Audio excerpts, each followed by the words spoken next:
morning. This is South Bend, Indiana. I'm here at the Studebaker National Museum and the History Museum, as you can see there. So it's a very cold and damp spring day here in South Bend, but we're going to go check out the Studebaker Museum. There's a mural right there. I've never been here before, but apparently Studebakers were manufactured in South Bend starting in the 1850s by two brothers. And they no longer make them, but they got some cool cars in there, and I just want to check out and see what's in there to see. There's also a history museum, which has, I think it was actually owned by the Studebaker family. Let's walk down here and check it out.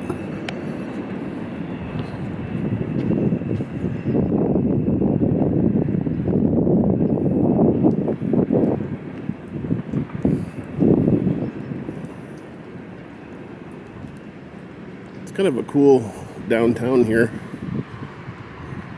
It's like there's a car on a turntable right here. It's cool.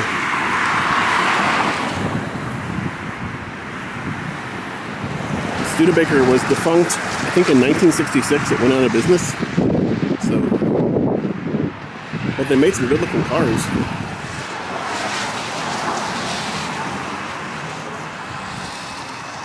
That's actually a Ford. So I don't know what that is. More to come. This is a cool house. It's called the Oliver Mansion. Next street leads to main parking lot. It's a pretty fancy looking thing right there. I don't know whose mansion it is, but I might have to go in and check it out too.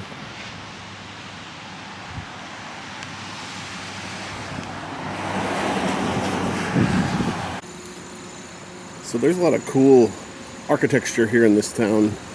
Actually, it's not a town. It's about 100,000 people, but there's some old houses and cool architecture. There's another view of the Oliver Mansion. It's really beautiful. I'm going to walk around the front and see what it looks like. As you can see here, this is the Studebaker National Museum and the History Museum. I think the mansion's part of the History Museum.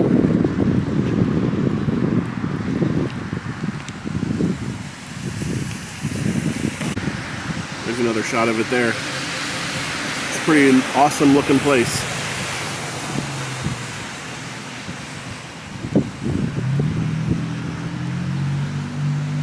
So the Studebaker Museum is supposed to open at 10. I got here maybe 5 minutes early. That's why I've been walking around a little bit. But I think it's, what time is it now? It's like 10:07. So I want to go in and see if I can get in and check it out and see what it's like. So as soon as you walk in, they have this really cool old photo op here of this car. It's the Studebaker Champion. And he said you can get in it, drive it around, so let's get in it and take a look.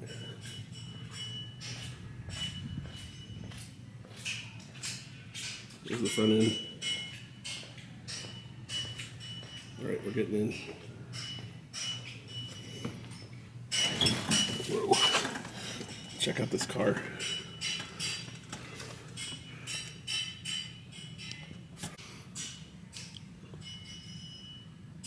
So this car really has a lot of different things than today's cars. Take a look.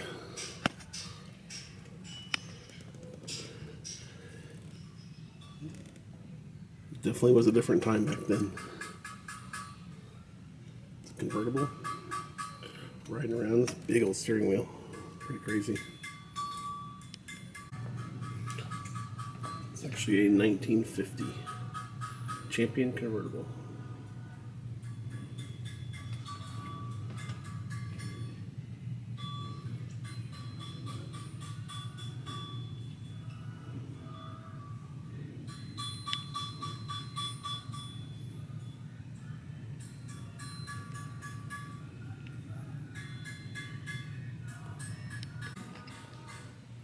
They have some, like, Studebaker started off as a wagon company, so they started off making all kinds of different wagons and trailers, and this is a hearse from 1963.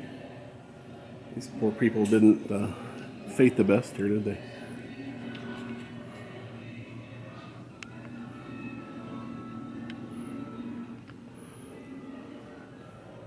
Check out some of this stuff. 1857. This is a rendering of the blacksmith shop that the Herbert and Clement Studebaker founded a blacksmith shop in South Bend. And I guess that's how they got started.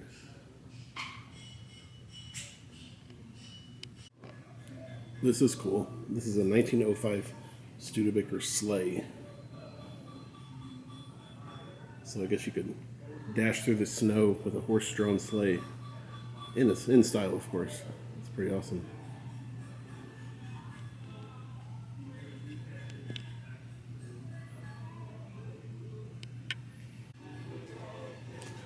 Look at that. You are riding up high on that thing. This is a roof seat brake char-a-banc carriage. Sightseeing vehicles. I guess that was the precursor to those double-decker buses, maybe.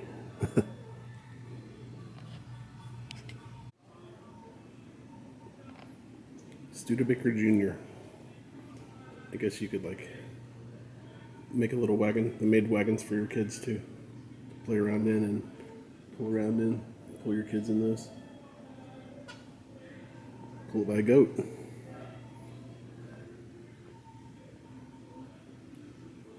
Now these are crazy here. These must have been the luxury coaches of the day.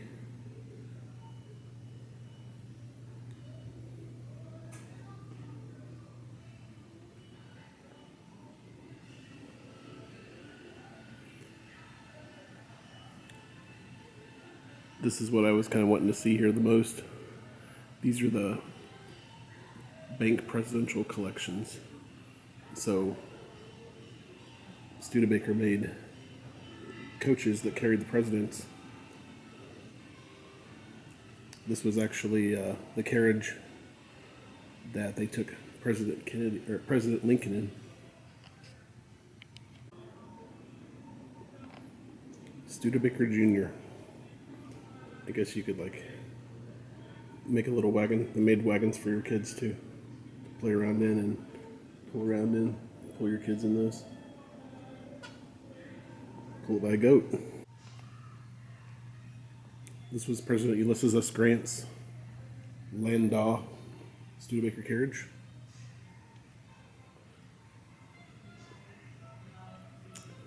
There's a statue of President Lincoln. This was his Studebaker carriage.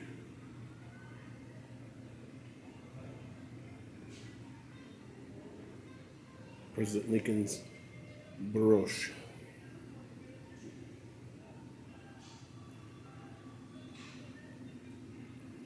Said that this was probably taking him and his wife to Ford Theater in this carriage right here. This is President Harrison's brougham.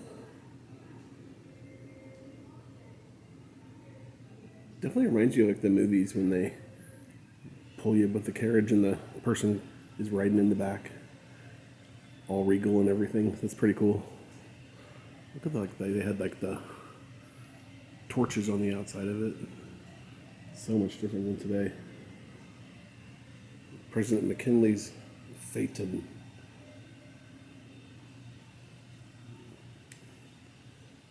That's pretty cool too.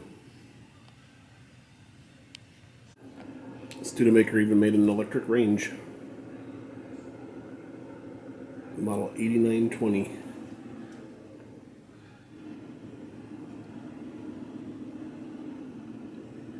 The Range Company was founded in 1898. So they did lots of different things. There's a little history of the automobile. Studebaker definitely played a role in that.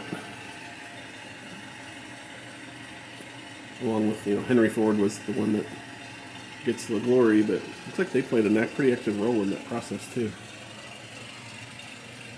This looks like this was their company headquarters, which was pretty large back in the day.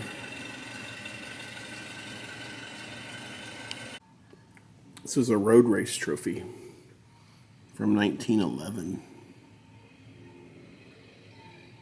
for endurance contests. That was a fancy trophy. This is called the Peg Backward Forward Car, 1909. I like your sweatshirt. Well, thanks. How are you today? That debate. I just love the look of these cars with their big old wheels and look at the wooden seat on the thing. Definitely not comfortable. But they just have a certain cool look to them. Takes you back to a different era.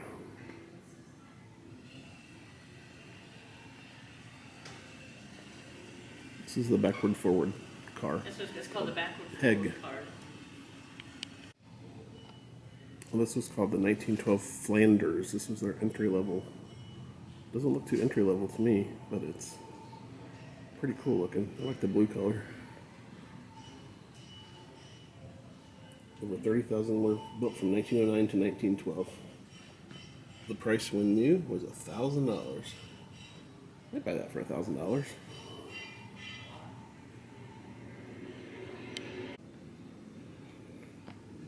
Forget Tesla. Looks like Studebaker started electric cars way before the Tesla Model 3 came out. They started developing electric cars in 1890s. And they manufactured a lot of them in the early 1900s. Is that the horn right there? Big old bulb thing? Pretty cool.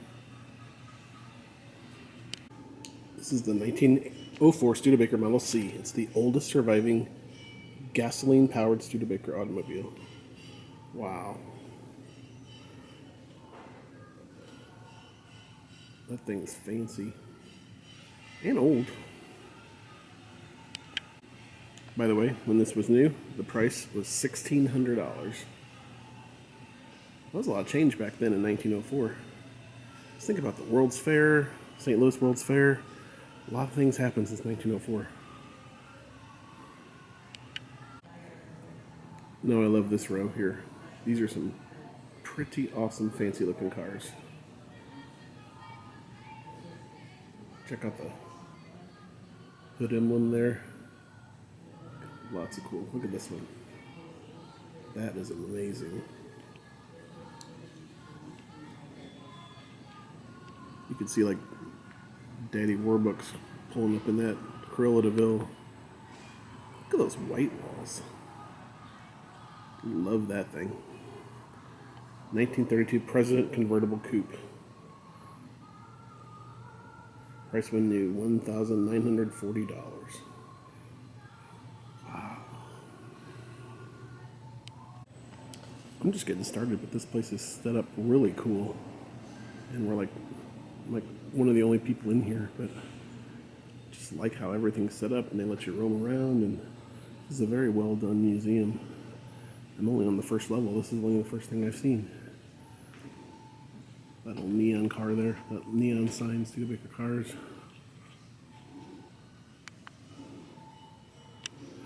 Look at this old gas pump, Sky Chief. That's really neat.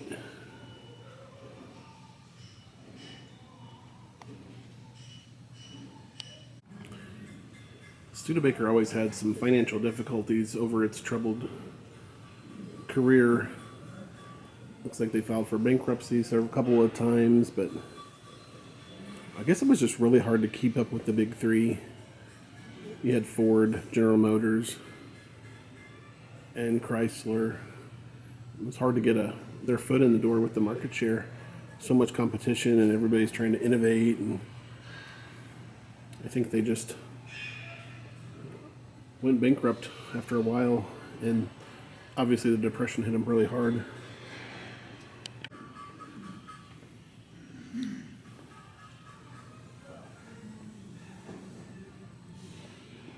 So like I said earlier, some of these cars were known for their endurance and their races.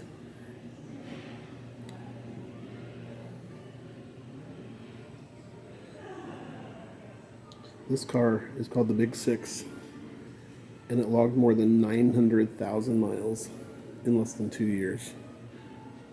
I'd like a car with that kind of mileage these days. Wow.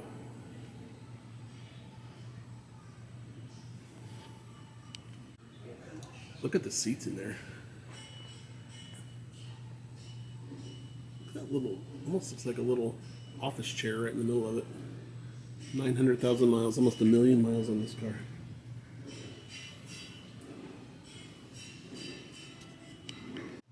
This car went from New York to San Francisco in record time.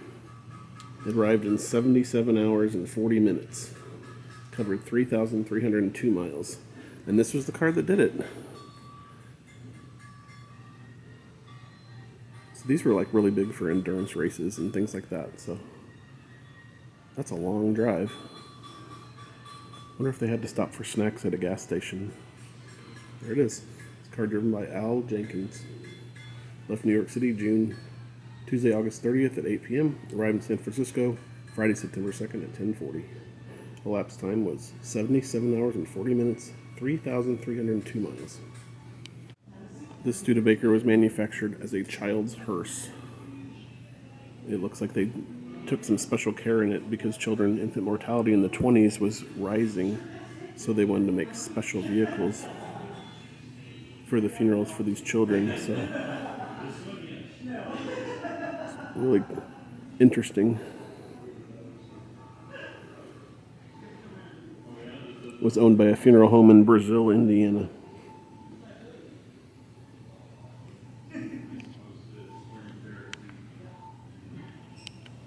They have different road surfaces over the ages here. This was brick pavers, late 19th and early 20th century, and they gave you an example of what it was like to drive on that. This is cool. This is a 1900 wicker basket pony cart that President Dwight Eisenhower owned in Kansas in the early 1900s. Look at that. And Studebaker made this, of course, so that's pretty cool that this actually belonged to Eisenhower. This is pretty cool. They actually have a Studebaker service center, but it's a little kids area where you can work on cars, like a garage. So that's really cool.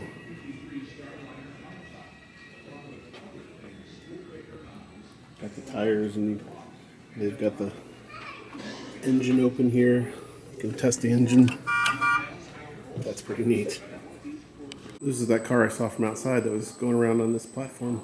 It's actually a Ford Galaxy. It's just here in the museum. It's like a family heirloom, I think. So but that's a pretty awesome looking car too. This is a cool museum because it's called the History Museum and the Studebaker Museum, and they're together. And just the Studebaker Museum itself is on 3 levels. And this is like the basement. And they said it's kind of just a miscellaneous assortment of things. So car pieces and older cars and newer cars. And he said something about a Muppet car. Or was it a car used in a Muppet movie? I gotta find that. This little tiny car is called the Bonnie Doon Special Midget Race Car. And it was based on sponsored by the Bonnie Doon Ice Cream Company, powered by a Studebaker Champion engine. The Bonnie Doon Special participated extensively in the AAA midget auto racing circuit in the 40s and 50s. Something about that doesn't really look safe to me, but I'm not a racer. Studebaker was also very prominent in World War I. They had contracts with the government in World War I to manufacture horse carts and vehicles and things like that, so it looks like they played a prominent role in the war effort. Here's a water cart from 1917, manufactured by Studebaker. Who would have thought? This is neat. It's a 1917 Army ambulance, manufactured by Studebaker. You can see it was open, so I guess they can put the stretchers in there and things like that. This is a supply wagon from 1911. The Turkish army was in the midst of modernization at the turn of the 20th century when it chose Studebaker to develop a purpose-built supply vehicle. So this was actually built for the Turkish army. Interesting. And during World War II, Studebaker made B-17 Boeing Flying Fortress engines. This is called a Wright Cyclone engine. So I found it. This is the Muppet movie car from 1979 Muppet movie that Fozzie Bear and Kermit drove. And they're trying to restore it to make it look like it did back in the movie. And this is really awesome because there's actually a steering wheel. They could drive it from back behind the car. Someone was driving it to make it, then they made it look like the Muppets were actually driving the car in the front. But it was actually controlled back here. That's pretty dang cool. And like I said, they're trying to restore it. So there's donations, taking donations to try to make it back to how it did after the movie, because a car was actually just on the Warner Brothers backlot for a lot of years. I guess it just kind of wore down, got kind of broken down and rusted until they decided to restore it. So that's awesome. Here's a side view of it. Now this is my type of car right here. It's the 1955 President Speedster. It was the most luxurious, top-of-the-line model that they made in 1955. I'm about that one right there. One thing that Studebaker was known for was its bullet nose design, as you can tell from the front of that. Definitely has a very unique front. This is the Avanti that was manufactured in the 60s. It definitely had a different look because they were trying to make it to compete with Ford Thunderbirds and Buick Rivieras. You can definitely tell it's got more of the curved and the lots of different designs. So you can kind of get that inspiration from like the Thunderbird look. In 1963, they designed a truck prototype to make it like a customizable truck where you could change out the parts and make truck drivers kind of do it what they needed to as far as to customize it for their needs. It's a very interesting looking truck. Move to the upper level now, and this room is full of more 50s and 60s type ones. So many to look at. These are 1940s designs.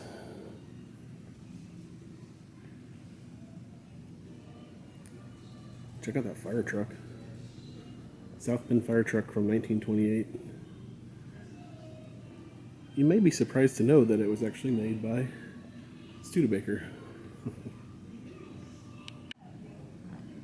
Now this is riding in style here, this wood-paneled 1947 Champion Deluxe station wagon.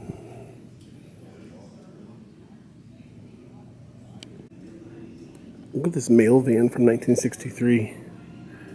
Kind of looks like one of those Fisher-Price toy ones that we had when we were kids, but it's actually a real mail truck used and made by Studebaker.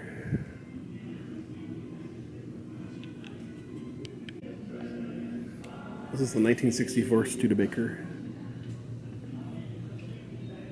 Daytona. And they're playing like an old Studebaker advertisement too. It's pretty cool here how they kind of make it playing the old commercials and the old advertisements.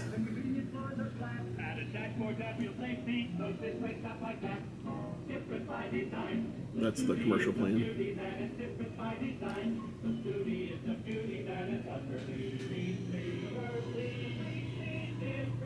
This one's neat too. This is a Gran Turismo.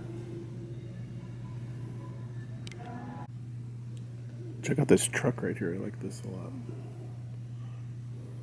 1961 Champ truck.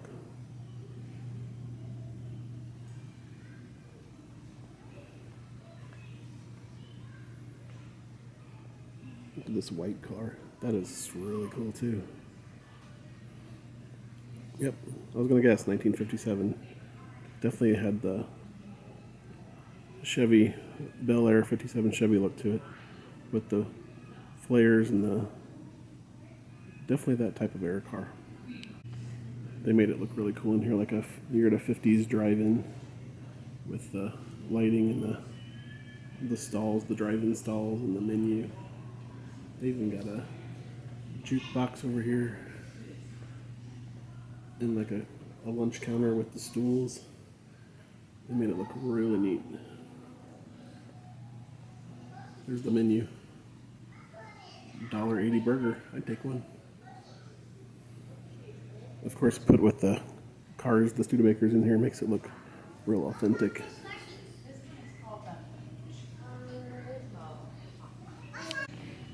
This is the 1963 Studebaker Avanti that they raced on the Bonneville Salt Flats. And this car actually got up to 170.81 miles per hour. And this is the only one left. This was 1963. It's the only one left that got up to that speed in its original configuration, so that car was moving. Here's another of those midget race cars. 1947 Badger Midget Racing Champion.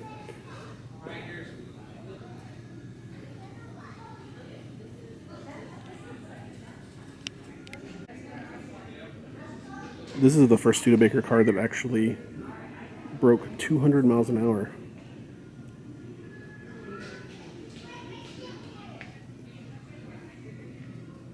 Reached 200.426 miles per hour at Bonneville Salt Flats in 1993. And it's got a bunch of signatures on the hood, so I don't know if these are like racers or people just could sign it. It's pretty interesting. 1963 Avanti went 200 miles an hour. So this car was made for the 1956 auto show. It's like a prototype, but it kind of has the craziest lines I've ever seen on a car. I couldn't imagine seeing this car driving around now. With a big bubble glass round.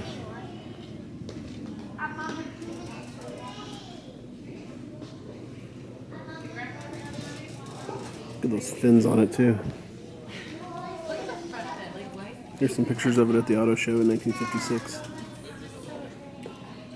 Look at the back of it. All the chrome and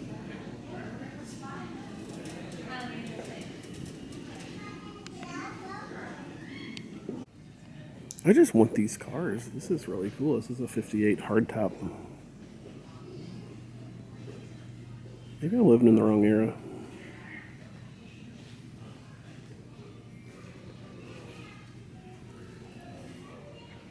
It's a 1958 Studebaker President. Gorgeous car. Look at these kids' toys they made in the 50s and 60s that were patterned after Studebakers. It's like a kid's pedal car.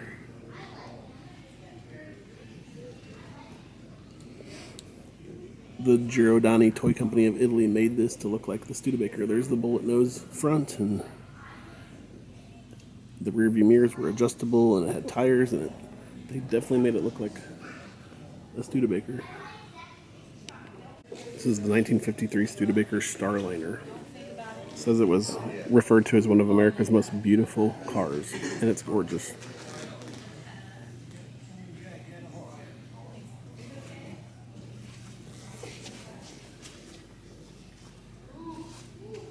Got the gold emblem on the side. These white wall tires. Crazy. So I told Julie this was the car I wanted, and I told her it was for sale, and I bought it. She said it was fine, so maybe I'll get a new Studebaker, start driving that around. I think I'd look pretty stylish in this one. The 1956 Golden Hawk. Thanks, Julie. Moved on to the History Museum part of it now, and this is an actual iron lung for tuberculosis patients. They had to basically live inside this.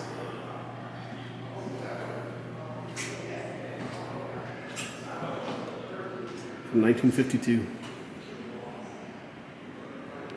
This is the Locomobile. It was the first vehicle driven on the streets of South Bend.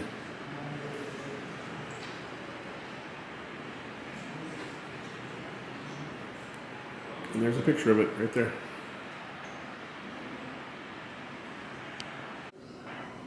Here at the History Museum, they have a cool display of the All-American Girls Baseball League. If you remember the movie, The League of Their Own, they had professional baseball played by women mostly during like the 1940s when all the men were out fighting World War II. So it's pretty cool. They have a display and artifacts from that. And actually here in South Bend, they had a team, the South Bend Blue Sox. One of the original 4 teams. South Bend was home of the Blue Sox for all 12 years of the league's existence, with 6 playoff appearances and 2 titles. I did not know that. Mostly they're all around like the Midwest, upper Midwest, Illinois, Indiana, Michigan, and Wisconsin. Here's actually one of the uniforms of the Kalamazoo Lassies. I don't think playing baseball in a skirt would be very fun. Especially when you slide.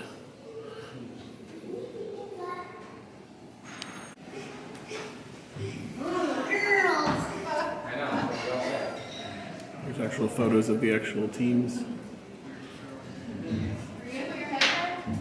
And their pennants from the different teams. Steps or something? You look a little short there.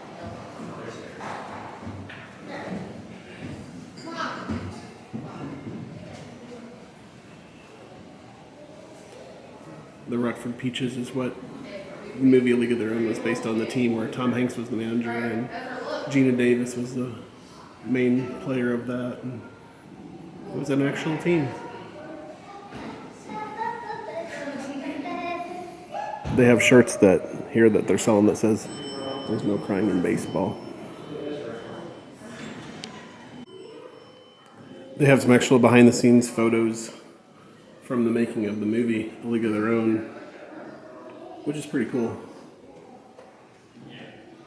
Here's one with Tom Hanks and Gina Davis sitting next to a bunch of cardboard cutouts. So I guess they used cardboard cutouts in the movie to make it look like the stadiums were full.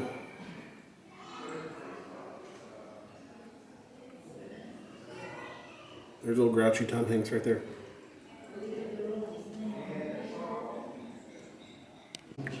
And they actually opened up a exhibit in Cooperstown at the Major League Baseball Hall of Fame. And some of these were the items that were worn. And some of the memorabilia that was on display when they commissioned that display. This is a jacket they actually made for their production of A League of Their Own. And they actually opened it up and had 35 former players from the All-American Girls Baseball League sign it. And they listed their teams and the years they were playing. There's Dolores Lee from the Rockford Peaches.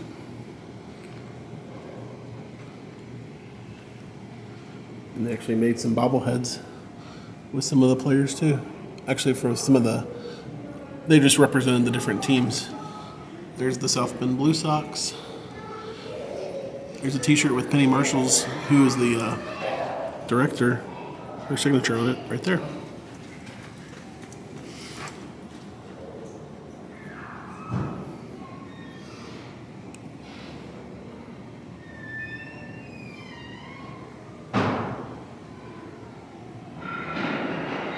Just more pictures and more. And this was a listing of all the different teams and the years in the 12 years it was in existence. So you and 4 friends could pretend like you were members of the All-American Girls Baseball League.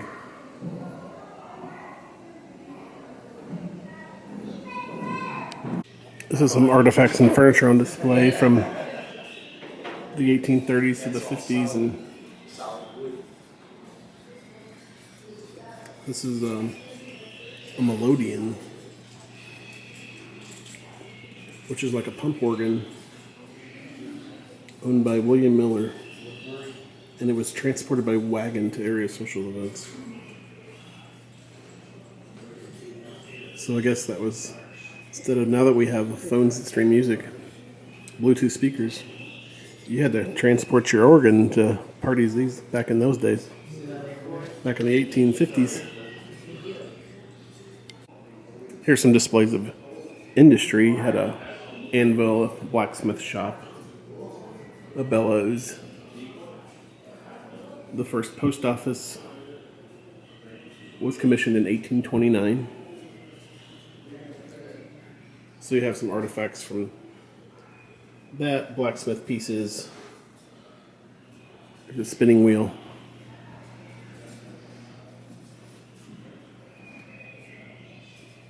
Just kind of more like historical items from the time period of South Bend in this part of the museum, which is pretty cool. Not exactly sure what's going on in here, but they just have a lot of different artifacts and like things that how kind of appliances evolved and culture evolved over the time. It's kind of a history museum of different appliances and random things that. Check out this diver suit. 1943 diver's suit. They use this a lot for people to repair pumps and things like that. They had to get this suit on because the waters are so cold around here.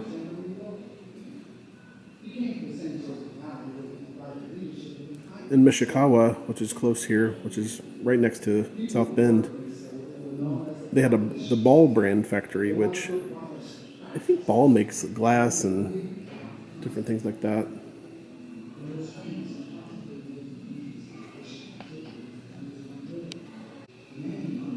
They got some pretty neat toys here.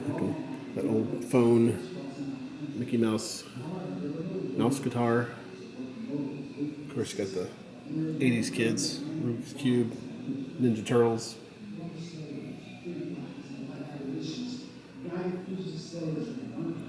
Check out this old computer. I don't even know what kind. Oh, this is a. Oh, I remember this Radio Shack. This was like predated like the Apple IIs and everything like that. That is quite the relic right there.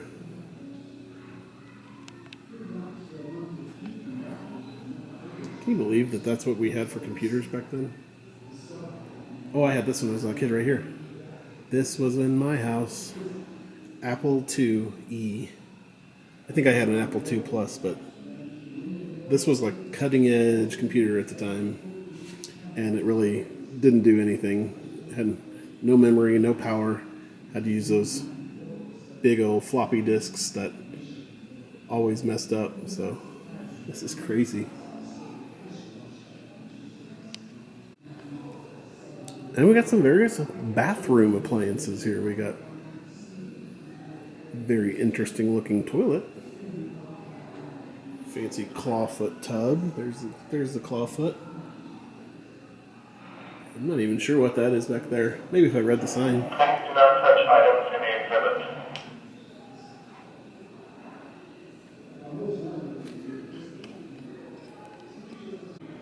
Well, that's a washing machine back there. That's cool.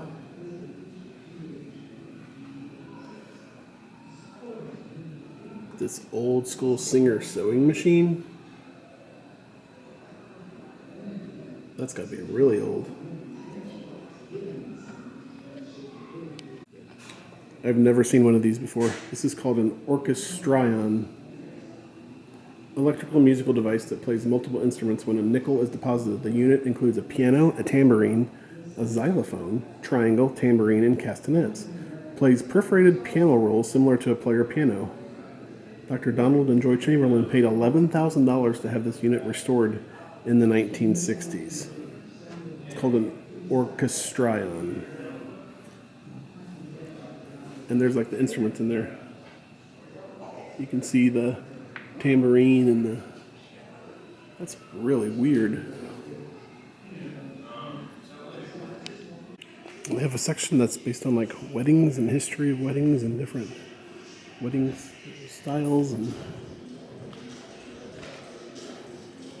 it's a wedding kimono from the 80s. Wow.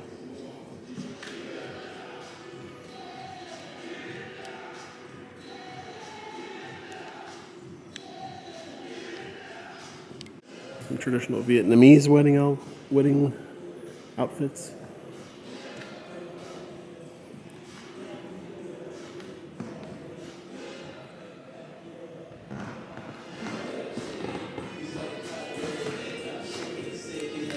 Old horse-drawn carriage with the wedding party inside.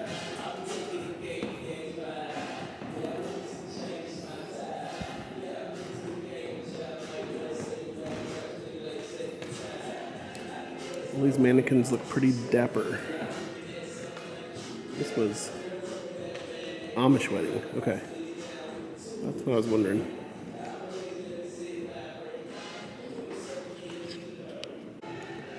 This was traditional wedding outfits, attire for the Potawatomi Native Americans. Very interesting. There's the wedding party. Wore the very colorful vest. The bride wears the quilted dress with the patterns on it.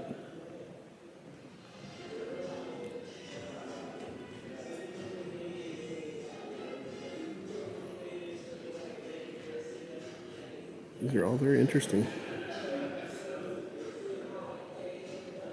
Is what started the whole company.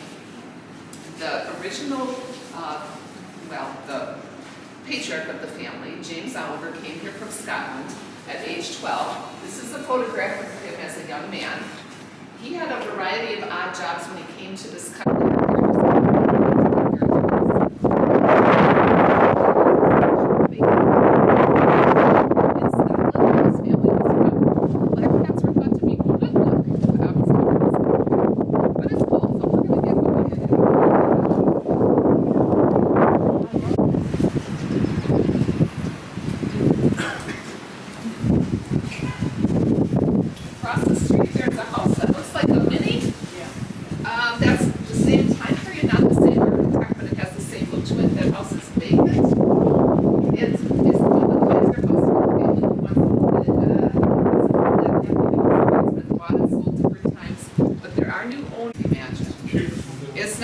It needs restoration, but we're just, it depends on how things go and if we're able to fund it. When we get inside, I'm going to have. You guys go ahead, I need to get a picture of this slab. You can set it down on the floor or whatever you think. We'll leave. Now, when we go up, it does get warm. I personally am going to leave my coat in the entryway here because I always am warm, so I don't know how you feel.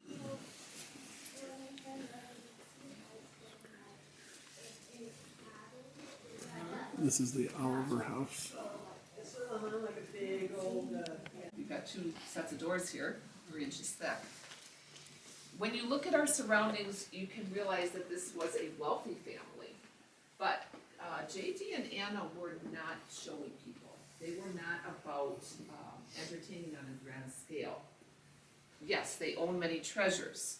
Yes, they traveled to Europe different times, but there are no masterworks here, no famous artworks. That's not what they were about.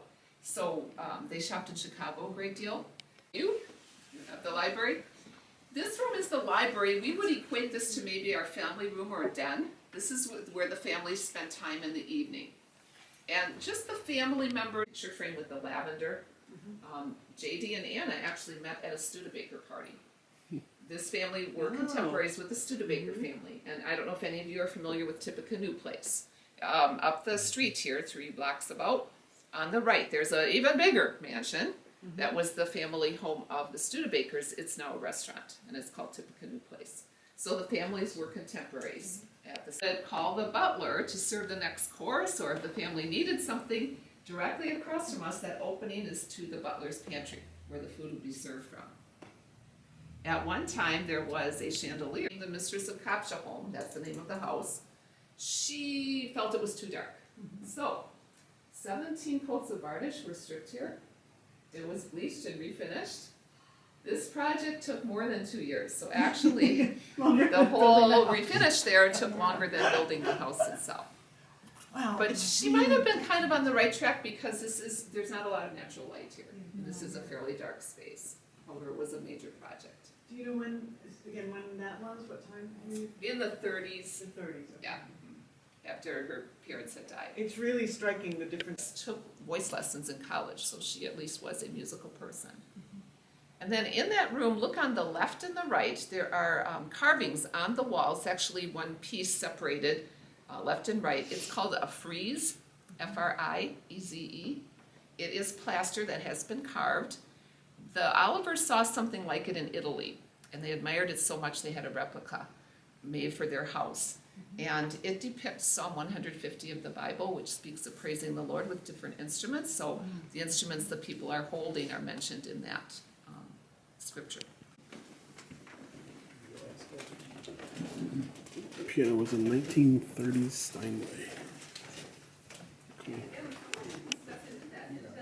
The architect really conceived of this space as being set a little bit apart from the house so that JD would have an office where he could do business, which he certainly did. The desk in the center is a partner desk, so JD would sit at the far end. And then you notice it's open here, it's like it's double-sided. It's open, there's a whole set of drawers and pullouts for a second person so that the other person could sit comfortably on this side, they could pass papers between them. And this is original clothing. Joseph Jr. owned all of this outerwear. So again, it's just like this family was here, they walked out and left the house. So if you'd like to just take a peek. That goes to a plumbing access for that. Oh, for nice. Yeah, it's plumbing access door. Children to do that. Can you imagine working from home here? There are lights, and over that there's a copper skin, so that in the evening it can be lit, and it's very pretty in the evening. But behind us, all of the bathrooms and bedrooms interconnect, and who's ever watching the children could be behind the scenes and out of mom and dad's way. Maybe the children came out to peek, I do not know. But anyway, we're going to pass by two very large favorite colors here. The blue is called robin's egg blue and the pink. If you look at the bed, it looks so low to the ground. Well, that's because Catherine broke her hip in 1956. And when that happened, she was actually gone from South Bend for 5 years. She was in a rehab facility in Chicago. No one knows why did she stay away so long, except in her youth she had been very athletic. And she was self-conscious about having to come back to South Bend, needing to walk. This is a Russian icon. It is religious in nature. It is a picture of Christ, Panto Creator, and in the four corners are representations of the four gospel writers. As I said, that is really the oldest piece. And then after you have a look at that, and we're going to continue on, look into the pink bedroom. It'll be on your right, and we'll end up in the next bedroom. It's called the Wells bedroom. This is the ballroom. Homes of this era, if they had a ballroom, it would be at the top of the house, out of the way, because the space wasn't used as often. And you can hear my voice echoing here. This has what's called a barrel vaulted ceiling to kind of be a natural way of increasing the sound. Kind of a nice acoustic feature. They would sometimes have live musicians here. This alcove could be for live musicians. The last time that this room was used on any grand scale was when Gertrude was married in 1916. We are told that for that wedding, they had 1,000 guests. So it was quite a do. Now 1,000 could be up here, but on the property, which is 2.5 acres, and in the house, 38 rooms, 1,000 people. So it was quite a thing. You turn it, and then there are gas jets pointing up. A few years ago, we had electrical work done in the house. Actually, the whole thing was rewired, and there were many places where electric and gas lines were running side by side, which is not a good situation. Fortunately, nothing ever came of that. The kitchen looks newer again. Well, this was part of Catherine's refurbishing here. So it has an Art Deco look. It was redone in the 30s. The light fixture, stainless on the island, that was new. Also, the flooring is linoleum, which was a new flooring. And this white enamel around the stoves here is actually covering brick, which would have been pretty, but Catherine felt this was more the style of the time. The dining room there is not for the family, but rather for the staff. So they have a nice dining room. There is china on the table. Again, part of the accommodations for this staff. Very nice. That big thing in the corner is the ice box. Before refrigeration, food would be kept cold in the ice box. Each one of those doors goes to its own insulated compartment, so you would never have to open the whole thing at once. But on the outside of the house, see a call box. The call box is here. And I was at where we were in the den at the time, so the arrow is pointing up to the den. That would tell the servants where they should respond. And then when the call was taken care of, then you just press this button or lever and it resets back to the beginning. And then I'm not trying to sell you something, but we do have this book in the bookstore. It's a very nice photographic collection of the house. But it shows here what's in that safe, the serving silver. I have personally never seen in there. My husband has been a docent longer than I have, and he has, sometimes they have behind the scenes tours for the docents. He did see in there, and he said, you know, it's pretty good. They're special, no, it's just decorative, that shape. But the company that made it, that was just kind of their trademark, their look, so. Oh, it is loud here. Someone must have pressed one of those buttons. Maybe they're in the den, like maybe the tour behind us. I'm not sure. Oh, yeah. So. Okay, so now I'm at the Tippy Canoe restaurant. It's called Tippy Canoe.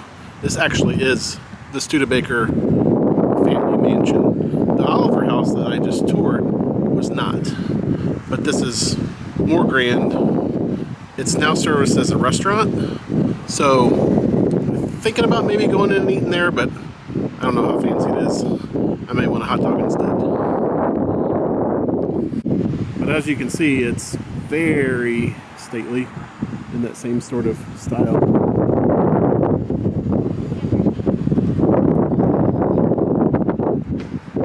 It's very cool windy today too. The grounds are, it's kind of snowing and spitting rain, and it's a lovely spring day. We'll go around here to the front. See what it looks like on this side.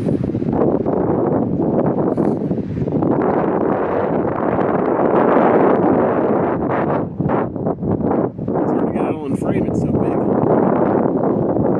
That's it. Wow. Okay, this is a first for me. I've never eaten at a Portillo's before, so I'm pretty hungry. I thought I would try it. It's kind of a Chicago-based hot dog place, and they have one here in South Bend. Actually, it's called Mishikawa, so I'm going to give it a shot. Here we go. I ordered it online, so hopefully it'll be ready when I get in there. So here I am at Portillo's. I don't know if you can tell, but it's snowing sideways, so I'm going to go in and see if my order's ready. Okay, I got my Portillo's. It wasn't quite ready when I went in and ordered it on my online order, but there were some nice people in there and they got it ready for me real quick. So I'm eating in my car. I just wanted to kind of see what it was like. First of all, I got this for dessert, but I might eat this first. It's a chocolate cake shake. They actually put a whole piece of chocolate cake in it, and it's a shake. Sounds really healthy, doesn't it? I'm kind of nervous but excited to try it. Oh, and here's my bag. We'll see what I got.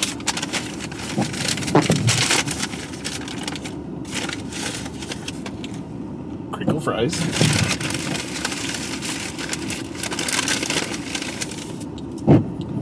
Cheese sauce. Again, this is a real healthy meal.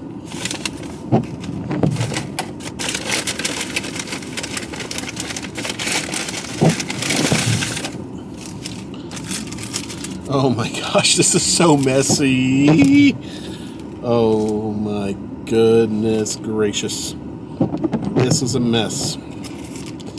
Look at this thing. Okay. I don't even know if you can tell.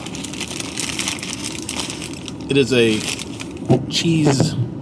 My goodness. Here. Look at that thing. Cheese dog. Chili cheese dog of deliciousness. There it is. I'm about to consume this, and I'm kind of excited. It looks amazing. All right, going into the dog first. Oh, this is so messy. Oh, this is so messy. Why did I do this to myself? All right. Here we go.